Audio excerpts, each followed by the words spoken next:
दोस्तों, रात और दिन की तरह मनुष्य के जीवन में आशा और निराशा के लक्षण आते जाते रहते हैं।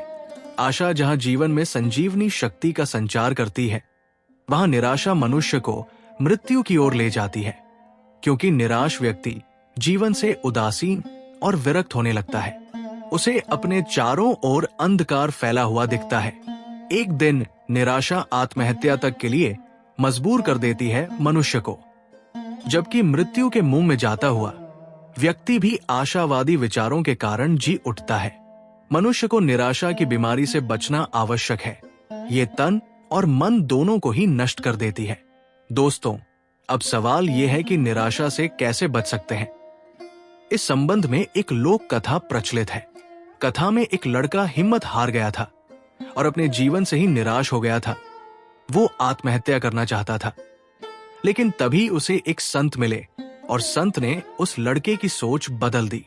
तो चलिए दोस्तों, इस कहानी को सुनते हैं और आपसे रिक्वेस्ट है कि वीडियो को पूरा देखिएगा और पसंद आए तो लाइक शेयर भी जरूर कीजिएगा।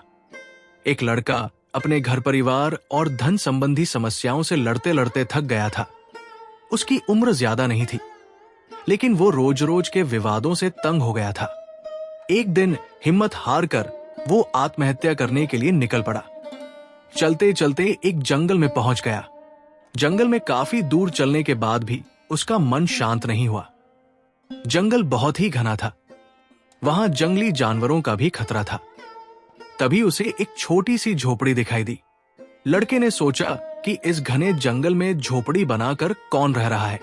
अपनी जिज्ञासा शांत करने के लिए वो लड़का झोपड़ी की ओर बढ़ने लगा। झोपड़ी के पास पहुंचा तो उसे एक संत दिखाई दिए। संत ध्यान की मुद्रा में बैठे थे और उनके चेहरे पर शांति और प्रसन्नता दिखाई दे रही थी। लड़का संत के पास ही बैठ गया। संत ने लड़के को देखा तो उसका परिचय पूछा।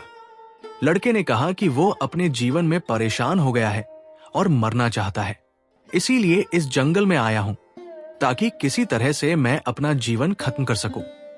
संत ने लड़के की बातें सुनी और समझ गए कि कम उम्र में मिले तनाव के कारण ये बहुत ज्यादा निराश हो गया है। उन्होंने लड़के से कहा कि तुम्हें निराशा से बचना चाहिए। समस्याएं तो आती जाती रहेंगी, समय एक सा नहीं रहता है। संत ने लड़के को समझाने के लिए एक कथा सुनानी शुरू की। संत बोले, एक छोटे बच्चे ने एक दिन अपने घर में बांस का और एक कैक्टस का पौधा अपने घर के आंगन में लगाया। उसका बागवानी का नया शौक था। बच्चा रोज दोनों पौधों की एक समान देखभाल करने लगा।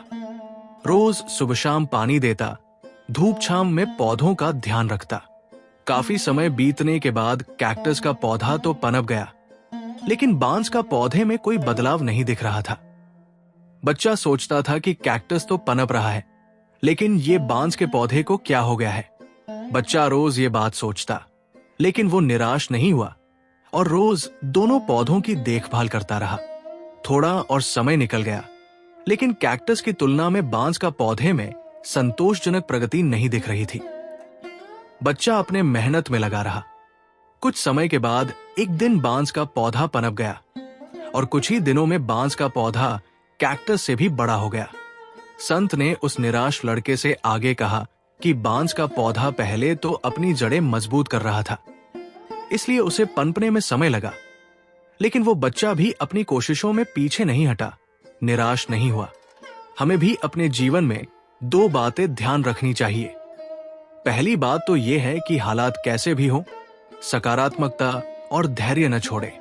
दूसरी बात यह है कि पहले हमें अपनी जड़ें मजबूत करनी चाहिए।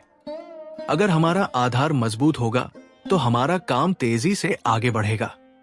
सकारात्मकता और धैर्य रखेंगे तो जीवन में जल्दी संतोषजनक बदलाव दिखाई दे सकते हैं। दोस्तों, उम्मीद है आपको आज की स्टोरी अच्छी लगी होगी। इसके लिए एक लाइक कर दीजिएगा। वीडियो देखने के लिए आपका बहुत बहुत धन्यवाद।